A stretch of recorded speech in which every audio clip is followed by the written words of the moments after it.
Hey, shalom, shalom. Hi, Rob Tawab La Atam Za Akikam Yawan Manor Chagador Charlotte, which is good evening. This is your brother Yawan from the GMS camp in Charlotte. Na Chamatam Kaya Malakatashamayam Kwa Rob. Repent ye for the kingdom of heaven is at hand. Call Halayim La La Abnawa Yahweh Bahasham Yahweh Shai Bahasham Rucha Hakodash. Wa Mashana La Zakwanium Now Malakim Shor Chagador, which is all praises to our Father Yahweh, which means he exists. Bahasham, the name Yahweh Shai, delivers in double honor to the elders and apostles of Great Millstone. So this is an article entitled, it says, The Importance of Etymology and Literacy, History, and Law, which pretty much, just land backing on, videos done by the elders and apostles, elder brothers, and, the brothers pretty much going into the importance of, studying words and going to the etymology of words. You see, which is very imperative, you see, because ultimately by going into the etymology and the word that it derives from, it ultimately gives us a better picture and a better perspective of what the word is actually going into. So that's why it's important to go into different words. First and foremost in the scriptures, all right, in the Hebrew, all right, in the Greek, you see, and then also, common words, ultimately going back to the where it derives from gives a better picture of what it's ultimately talking about, So, nevertheless, let's go into this. It says, what is etymology? It says, etymology is the study of the origin of words. The breakdown of the word etymology is as follows. It says, etym. It says, etym derives from etymon, a classical Greek adverb that means true, real, and actual, which etym goes into truth. All right, then it says, the logi part just goes into the study of, so the study of truth, so etymology goes into the study of truth. That's really what it goes back to, which really all words derive from Yahweh Shai, because, he is, the alphabet, you see, with all, languages stemming from Ha'alat Bayath, the alphabet, so they all come from Yahweh Shai. All right, so continuing on, it says, derives from the medieval Latin and Greek word logia, meaning the study of. It said it comes from the root of the Latin word legion, which means to speak. It says think of the word lecture. It says to study etymology, one must look at the matrix of a word. The root of the word matrix comes from the Latin word matrona, which means mother. See maternity, matriarch. The matrix or a word gives us the mother of the word. The mother refers to the source or the origin of the word. Thus, studying etymology is finding the matrix of a word and determining the changes that have taken place over time. You see, so just for example, for the word skull, that actually goes back to the Hebrew word for gall. And pretty much how that changed. Gall is Gal, but over time, skull, it ultimately derived from gall because the L, they dropped the L, they added the L onto gall, so it was Gall. All right, that A turned into a U, okay, and with that G, all right, or the Ga, essentially just went into the SK, and it was that turned into skull. You see, it ultimately has a relation to Golgotha, which that was the place where our Lord was crucified, because that place looked like a skull, But it just shows you over time how words can change, but ultimately it still holds fast to some of the original word, So continuing on, it says, we need to study etymology to determine the true meaning of words and their functions in a sentence. Although this sounds pretty basic, think about the confusions that take place due to seemingly multiple meanings of words, which all words pretty much, they can differ, you see, but it all has like a root meaning, you see. So it says, the general it's a lot. It says, the general public understands the word color as a noun to refer to the pigmentation of a person's skin, which we also erroneously call race. There is also the understanding that color is a substance that imparts a hue, such as red, blue, purple, etc. However, by looking at the etymology of the word, we derive the meaning to be that which is hidden, kolos, meaning a covering. The latter meaning is one that we see most often in the context of law. Thus, we study etymology, we will be able to identify the meaning of words in various contexts. Etymology also provides knowledge of history and culture throughout the world. You see, because each word has some type of story. It all it's built up. When we look at the words in Hebrew, it's all built up with the different letters. You see, it's a pictographic language, so each letter has a specific meaning, and it builds up that specific word. So it says etymology also, says this comes studying the denotative versus the connotative meaning. It says denotative meaning is the complete meaning, where de means complete and note refers to a marking. The complete meaning was applied to the word as its inception. Thus, the etymological meaning must be its denotative meaning. Denotative meanings are derived from etymological analysis. So pretty much when they're talking about a denotative meaning, pretty much it says the etymology. And again, going into the etymology of words, they all derive from Hebrew. So let's get that real fast. Zarbawa Ashit, this is Genesis chapter 11 and verse 1. It says, and the whole earth was of one language and of one speech. All right, and ultimately this goes back to what they call Edenics. All right, I'm actually going to this in the commentary and see what it says.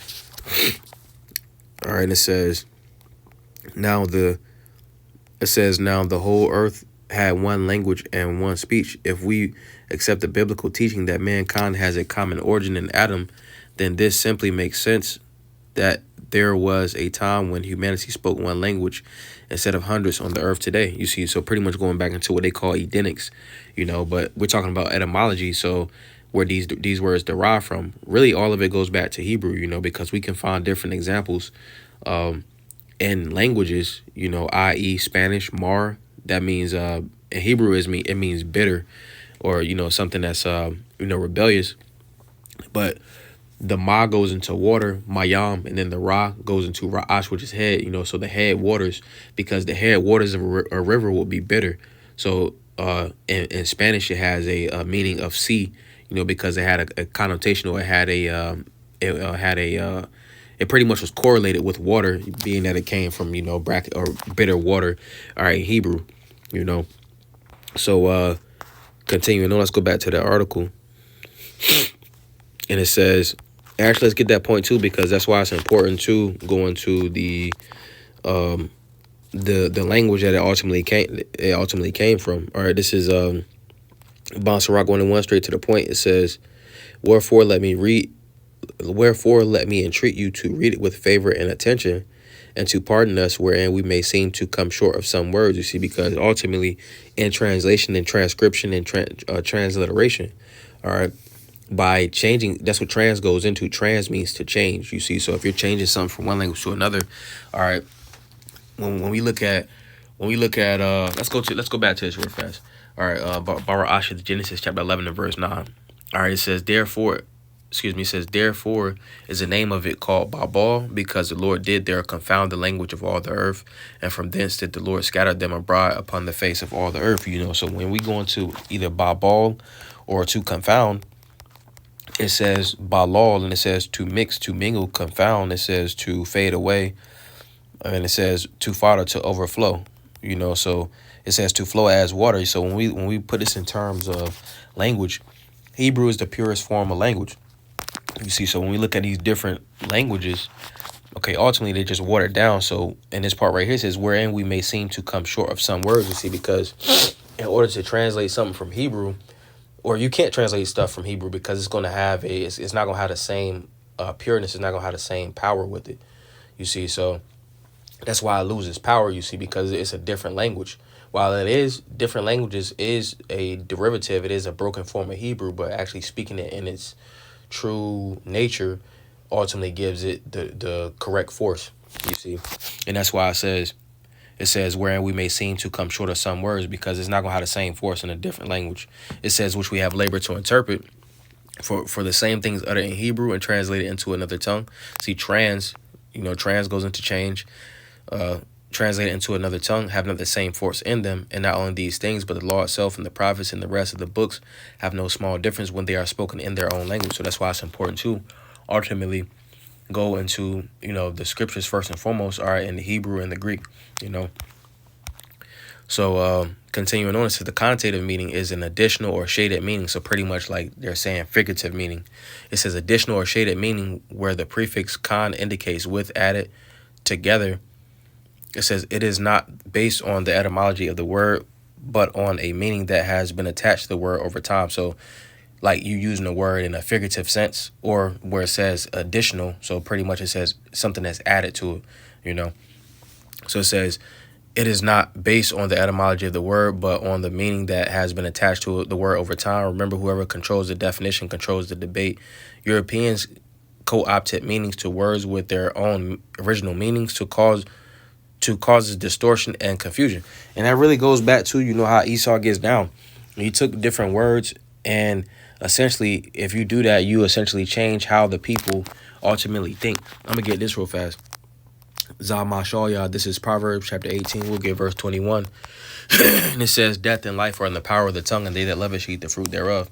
You see, so ultimately, speaking life is ultimately what we're supposed to be doing.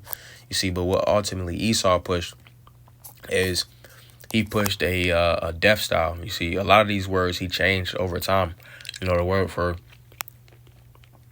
for skull, I believe that derives from like either Dutch or like English, but really it should be gall.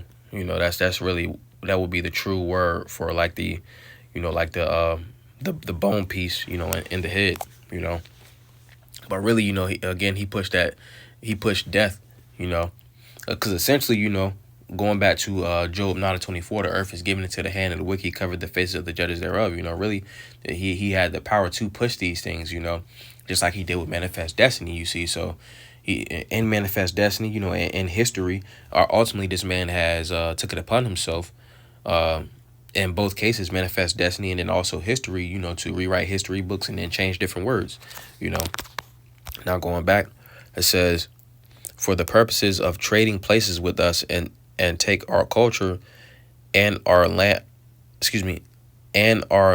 our birthright. They did so to hide information about our history, culture, status, and most importantly, our estate. Which I'm not sure if this is a Jake that wrote this, but that pretty much is ascribed to Jake, you see, because that's ultimately what Edom has did. They ultimately went through history and changed different words, to be able to hide themselves, and then also to hide everybody else, So I'm gonna skip down a little bit. Right here, it says, for example, the word consider and disaster have a root with the same meaning, which is star. Okay, consider, it says consider rare, con with, sedis, the stars. Okay, disaster. All right, this means not a star, which that really goes back to asatar right here, because they just took the AST, which it really should be asatar. All right, because they really took that from Esther, the name for Esther.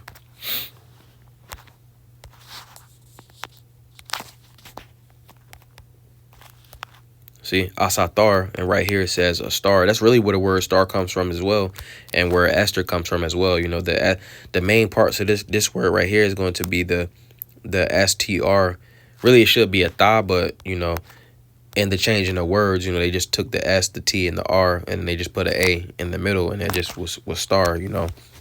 So just understanding the etymology, we can understand that word goes back to pretty much words in relation, or words that have that common root, or the common letters of ST and R. Generally, they're going to go back to something related to star, or when we put it in terms of the scriptures, really that word goes back to asatar, which the heathen pretty much use that word as star, So going back, I'm gonna skip down some.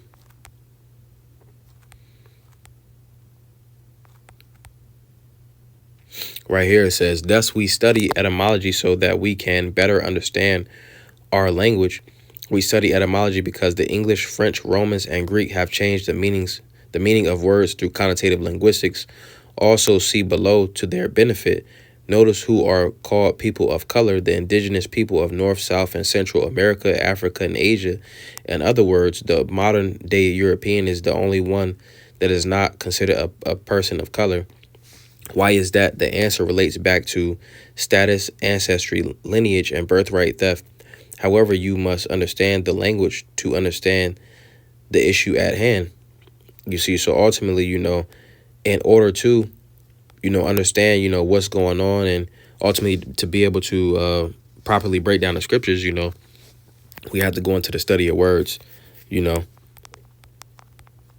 because again, the word for etymology goes into the study of truth. All right, let me get this.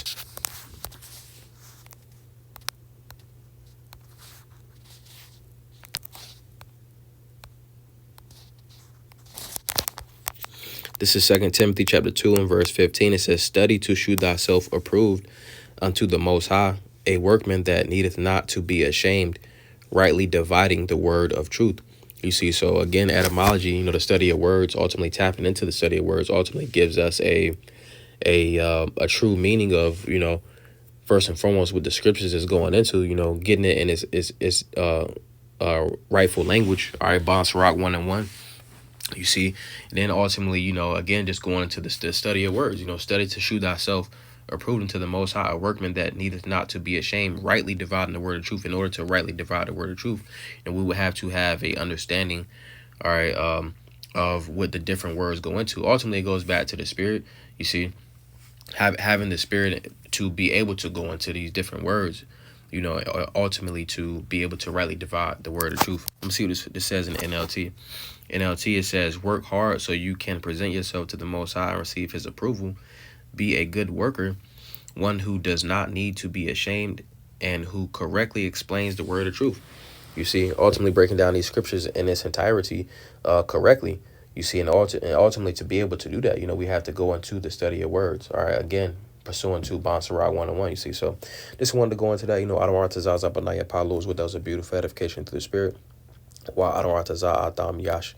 Like lots of wild boys. Well, you have a good night. Wa shalom makam, which is peace unto you all. Shalom.